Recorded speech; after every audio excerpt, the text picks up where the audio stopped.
Wow. This is crazy. Just another typical day, right, in the life of Steve Vardy? Yeah. Pretty well lately, it seems that way. What's going on? So we are here today. My name's Steve Vardy, here at the gathering. Who's this guy? Who's this guy right here? I don't know this guy. You know me? Yeah. I met yesterday. This is Eve. Oh, hey. Eve Fournier, also from the Adelaide Oyster House.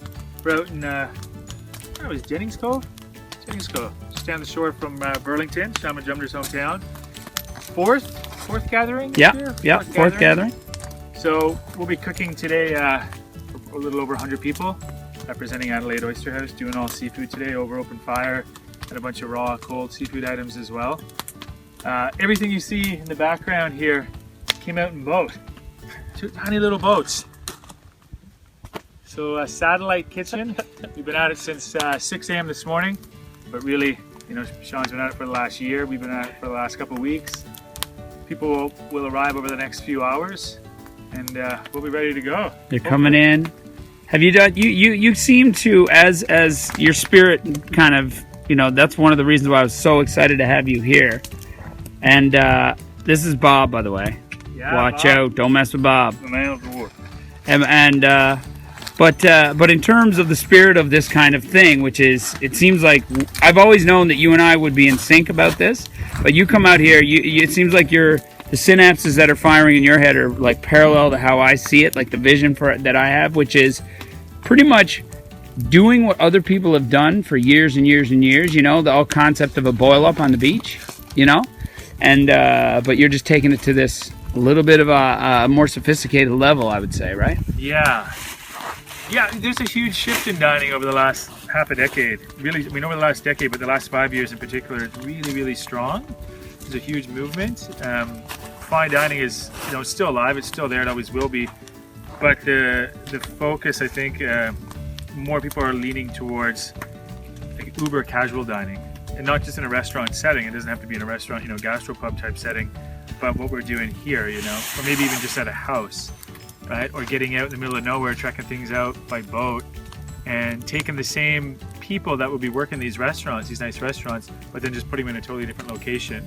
So you're getting the same education, the same talent behind the ingredients, the product, and the execution, but again, not in a, you know, $1 million kitchen. And again, that's where I feel that the shift in dining is leaning towards, and hopefully it's a wave that we can ride for not just a few years, but, you know, maybe even sustain. That's the future of dining.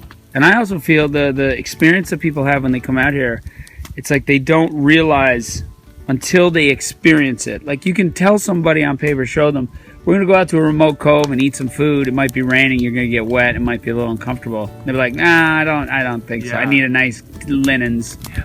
But they come out here and their brains get kind of rewired.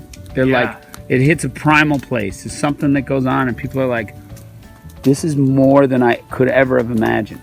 And hopefully it kickstarts some interest to take that into their personal lives. Like, you know, so when events like this aren't happening, that maybe they just take their families and their friends and go to a beach and do things. Yeah. To put off a good dinner in a restaurant full of all the bells and whistles, like, in my opinion, is relatively easy, you know, these days. Yeah. But like what we're doing here, like, this is really hard. It is. You know, It is. You're dealing with, you know, with winds, with temperature, with getting product out. Our food source is a fire, not a, you know, $7,000 stove. No. We don't have any fancy blenders and Thermomixes and whatnot.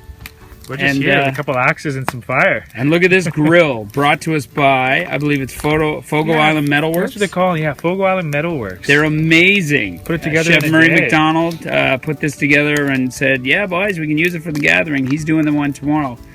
Well, listen, Steve, I'm so stoked. This is Adelaide Oyster House, so I can't think of a better way to end this little video than with one of these little delicious puppies.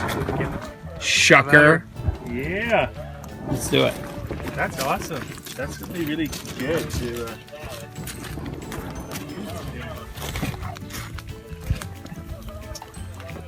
Oh my God. Magic.